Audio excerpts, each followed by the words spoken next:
This is a Nissan 350Z. Department of Public Safety approved. Yeah, right. How could they approve this man? I have no idea. Michael Stewart.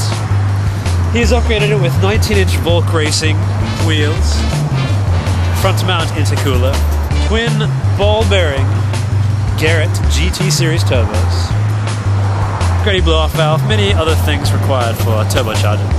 And it has an in-car adjustable Tane suspension.